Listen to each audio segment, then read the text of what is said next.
Hey budget girls and guys, it's me, and it's time for my October roundup of my finances. But as you heard in the teaser, something happened.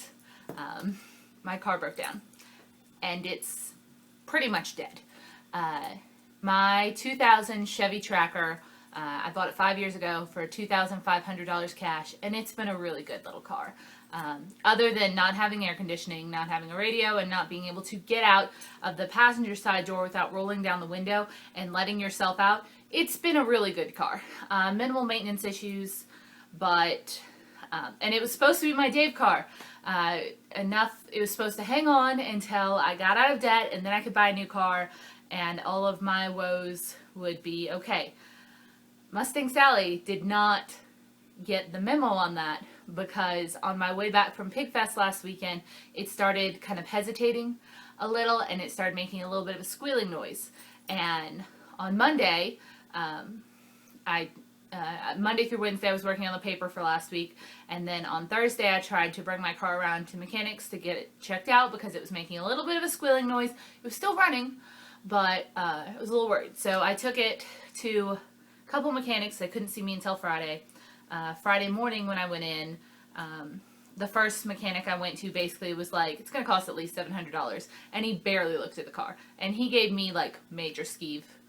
Like, there's a discernment issue, and I usually trust my gut, and even if it cost that much to fix, he wouldn't tell me what was wrong with it. He just kind of listened to it for a second, and he looked under the hood for a second and was like, $700 at least. And he wouldn't tell me what was wrong, even though I asked him repeatedly. So I took it to another guy. Now, he seemed honest. I didn't get any red flags in my gut or anything like that. You guys know what I'm talking about. Like, when you go against your gut, and like your brain and your heart and your gut and everything about you is telling you no, something's wrong, even though you can't put your finger on it, and you go against that and get bit in the ass. Well, that's what I'm trying to avoid here. Anyway, the second guy, he seemed honest. He was straight with me. We talked about the car. He had to keep it over the weekend, so I was carless all weekend. I was carless today. I had to walk to work, which is not that bad. It's probably like a mile, maybe not even that. But it's kind of gross out, and it's getting dark early. So yeah, being carless and stranded is not fun. But second guy called me today, which is why I waited to make this video, because I didn't know what was going to happen with it, if it was going to be a somewhat easy fix or not. And he said that when he opened the hood, the harmonic balancer, which is supposedly supposed to be connected to something, was just laying inside the car, not attached to anything, and that a fan clutch was gone, and yeah, it was bad. It was really bad. And so he told me today that it would be $500-600, well, $500 he said, for the parts and labor just to fix the things that he saw immediately were wrong. But he thinks that there are more things wrong with it, that it might not even run after the $500-600 is stuck into it. So, gut feeling, I need a new car. And, things have been going, kind of headed towards that direction of that car is not going to be viable any longer. I have a feeling it would just be problem after problem after problem if I got this fixed. So option number 2 is to go buy another car, which is an issue when you don't have a car. And having only very recently moved to Mena, I don't have any friends here yet. I don't have any family here. I don't have... and it's a very small town. There's no place to rent a car in Mena, Arkansas. I've seriously considered going to the U-Haul and renting a van for a couple of days, because that's like the option here. My company does have a car that I can use for very brief periods of time. Other people need it for actual like work stuff.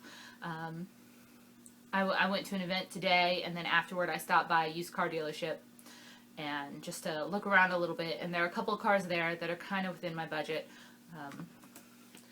It's very hard. It's not fun, and I don't know cars, and this is not my area of expertise. So I'm trying to go with my gut. I'm trying to feel out people as I meet them as far as mechanics and salesmen and stuff like that. I've looked at cars online. I don't know how I'd get to Fort Smith or Little Rock to even test drive these things. And of course, there are all those scams online. A very good friend of mine from college has been kind of looking over Craigslist ads with me to be like, nope, that's definitely a scam. Or that might be okay, but you definitely need to test drive that. But if it's a matter of, getting an hour and a half away, 2 hours away, 3 hours away to see it. So ideally, I would like to buy a car in town. It's going to cost for that convenience. And I have $3,000 cash. That is my car fund and my emergency fund. So there's that. I do not want to finance any money on this car. I do not want to take on any additional debt. That would be going backwards for me. Before this move, I had $5,000 in that car fund, and it was specifically for the purpose of the tracker gives up one day, you can go buy a new car with cash. But I moved, better opportunities, blah, blah, blah, blah. But I don't have the money anymore. I have $3,000 total. And I have to figure out a way to work that into a car that will work for me for 2 years until I'm out of debt. So there's that. And I'm going to try to get that taken care of this week. Tomorrow I will be test driving a 2000 Jeep Laredo and a 2004 Hyundai Santa Fe, which is a really ugly color, but the Santa Fe would be $2,500 after my trade-in of my non-working car for parts, basically, and the Laredo would be $3,500 after that. So if you know anything about either of those cars, help me. I need help. On to my budget. Okie dokie. So this month went okay. I pulled money out of my sinking fund for Pig Fest, and I spent that. There was $40 in there. I spent all $40. And I didn't have to get my grass cut this month because it was dry until last week, and so it didn't grow. Rent, car insurance, all that was normal. Internet was normal. Let's see. My electrical was $31.97, which was pretty good. Let's see. Water was a little over. I expected it. It was $50 because of the leak, but that's okay because I set a little money aside last month. I knew that was going to happen. It was $40 for gas to heat my home, which was my budget was $30, so I'm going to have to adjust that next month, because obviously I'll be using more gas this month. Let's see. I went over a little bit in groceries, not much, just dealing with it. Basically taking that lawn money and using that for that. And all of my sinking funds were normal. So I made $2,201 at work, which is my normal salary amount. And then I made $277.71 on YouTube. Thank you very much, all of you, for watching, commenting on my videos, and liking. Liking helps. I got $31 in presents from you guys. You sent me $31 in the mail. That's from multiple people. I got $1 from someone. I got $10 from someone. It was a lot of fun. I really enjoyed that. And that's going straight towards the loan. And I made $500 on eBay from my Sell Stuff September that I already paid. As soon as PayPal let me have it, I got it, and I already deposited it to Great Legs. Regretting that a little right now. My insurance has not kicked in yet, and I've been budgeting $250 a month for that. It will not kick in until mid-November, So I was able to put that $250 towards the student loan fund, and that gave me, all that together gave me a total of $1,618.56 that I could put towards the loan this month. I have already put in the $215.85, which is auto deducted, and $500 from eBay. That's $715.85 that has already been paid, which leaves $904.71 that normally right about this time I would be cutting a check to the student loan company for, or, debit online, because that's the way the world works now. And, cheaper than a stamp. I'm going to wait to do that. That $904 might need to go towards my car this month, my new car. It might need to go towards registration. So I am, very unfortunately, having to press the pause on my student loan payment. And it is heartbreaking, because it means that I'm not going to make my 10K 2015 challenge. Most likely. Almost definitely. Even if I buy the $2,500 car, that's $500 coming from the emergency fund. And rule 1 with Dave Ramsey is to have the $1,000 emergency fund for emergencies such as these. I'll have to refill that. I will stop everything to refill that. I know how important that is because of things like this. Your car breaks down, you need your emergency fund. Another emergency may happen next month. Part of me wishes that I had done this 2.5 months ago when I moved here and paused my debt snowballs to have refill my car emergency fund to the full $5,000. And then I'd have cash to pay for a nicer car than I'll be getting now, because I don't have the cash. That's the choice I made. But I didn't. And I made my bed. I didn't want to give up on the 10K 2015 challenge. I've worked really hard this year towards that, and I was so close. But life happens. And I called my brother and my sister-in-law, and I was telling them all about it. And, I called them on Friday when I knew that I was going to have to sit all weekend and not know what was going to happen with my car. I wasn't going to know I had no clue how much it would cost to fix it, if it would be economical to repair it, or if I was going to need a new car. And I had to sit like that all weekend. And that was not fun. Just the person that I am, the things I deal the least well with are, 1, being stranded, i.e. out of control, i.e. control issues, so just not having transportation somewhere, and 2, the unknown, like not having any clue what was going to happen. So I called them, and they commiserated on Friday, and called them today, and my brother-in-law was like, yeah, you probably don't want to put any more into that tracker. And then I called them again tonight after looking at those 2 cars at the dealership, and I think Beth had enough with me.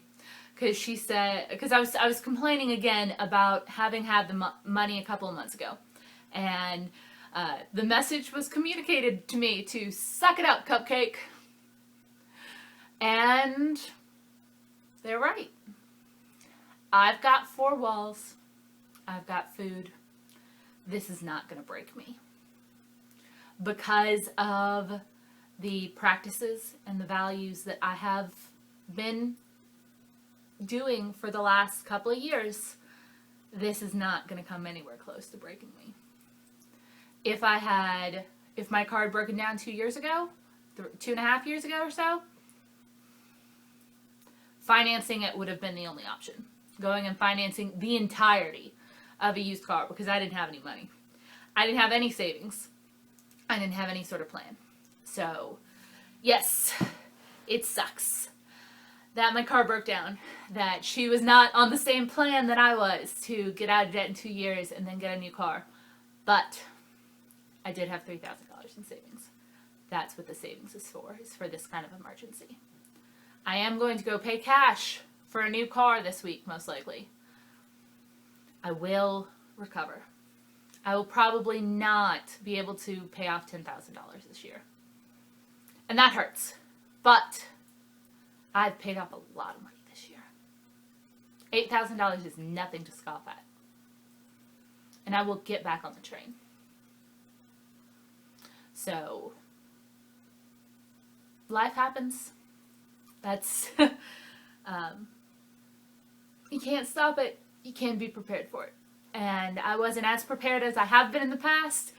I was a lot more prepared than I've been in the further past. And it's going to be okay. And my new car is going to have air conditioning and a radio and possibly a little clicky thing.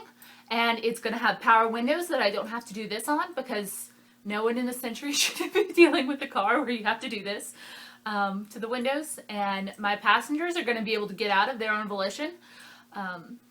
And this car is going to be absolutely wonderful to have next summer, and I won't have to drive around with my face melting off because it's hot. So it's going to be okay. And I will let all of you guys know what happens with the whole car situation. But it's okay. And in a situation like this, I feel like I need to tell you, it is okay to wallow. You get 2 days. That's it. On Friday night, I wallowed. I told myself on Saturday I was going to get up, eat lasagna, and then get shit done. There's a note in my phone telling me that's what I had to do Saturday. On Saturday, I was not ready to stop wallowing. I was upset at the things I didn't do. I was upset that I even moved to Mena, where I didn't know anyone who could help me or give me a ride. I was upset at myself. I wallowed. I felt the suck. I felt awful. And I stayed in my pajamas for about 48 hours. On Sunday, I got up. I did not eat lasagna because I ate all of it on Saturday, and then I got shit done. I meal prepped. I walked and I shopped and I cleaned and I started decorating a little for Christmas. And the collab that I have coming up with a dozen other fabulous YouTubers this Friday, Setch Calendars. They're going to be dropping all weekend, and the topic is how to save this year on the holidays. And I'm leading the collab. I emailed out about it before I knew about the car thing. But I'm super excited about this. His and Her Money's participating. My So-Called Home, Lydia Shawn, 5 for 5 Meals, Gazelle Intense, of course, Jessica Ashley, The Not So Ordinary Wife. A dozen amazing people are going to be in this collab. And I can't wait for all of you to see what we've done. So I'll let you know about my car.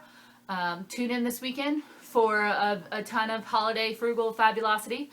And I will see you guys soon. Tell me how your budgets went below. Commiserate with the car stories. And have a wonderful week. Bye.